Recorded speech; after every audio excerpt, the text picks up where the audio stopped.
if you start from the beginning with regards to alternative fuels, the first problem that you've got is infrastructure. So it's physically getting power to the garage, which most people wouldn't consider to be an issue. They think that that's quite straightforward. It really isn't. It's a very difficult process to secure enough power to actually convert a depot or to even get started in terms of alternative fuels if you're looking at an EV product. And certainly infrastructure for hydrogen is almost more difficult to get started because the issues with the storage of hydrogen and how that works.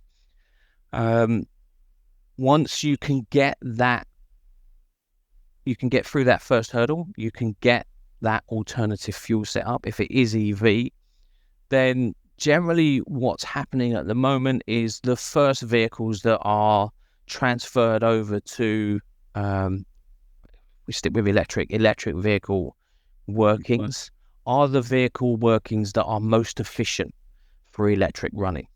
So certainly within London, if you're looking at 150, 160 mile range on a typical double deck EV vehicle, maybe up to 180 for the most recent double deck vehicles, most of your workings will fit within that parameter.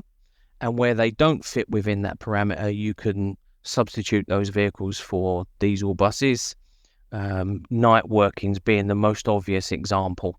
So if you've got a route that is a 24-hour route, the day PVR will be covered by electric vehicles, but there isn't enough charging time to get those vehicles charged to carry on that operation through the night. And quite often you'll substitute some of those vehicles with diesel vehicles to make sure that you can run electric vehicles for as many hours as you can for that day.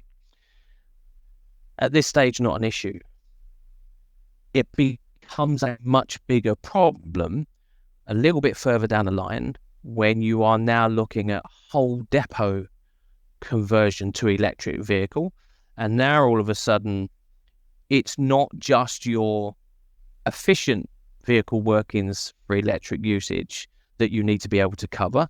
It is those dozen, 20 or so vehicle workings that are beyond the capacity of those buses that you've purchased that you now need to cover, and you don't have those diesel buses anymore, or those diesel hybrid buses anymore to cover that mileage.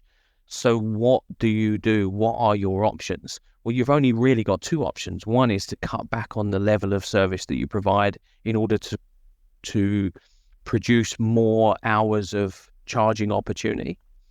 Or the alternative is you purchase more vehicles so that you can charge those vehicles even during your peak time, so that you've got those extra vehicles available charged to use. That's incredibly inefficient, which adds enormous extra cost. Those vehicles are very expensive. How does that cost get covered? It certainly doesn't get covered in increased patronage. It doesn't look like people are more likely to use buses at this stage because they're clean vehicles. Whether that will change in the future with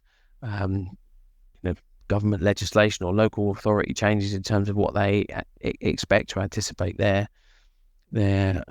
residents to use in terms of transport. But even if everybody is pushed towards buses, you're still going to need more buses than you can currently operate using diesel hybrid, and that cost will need to be covered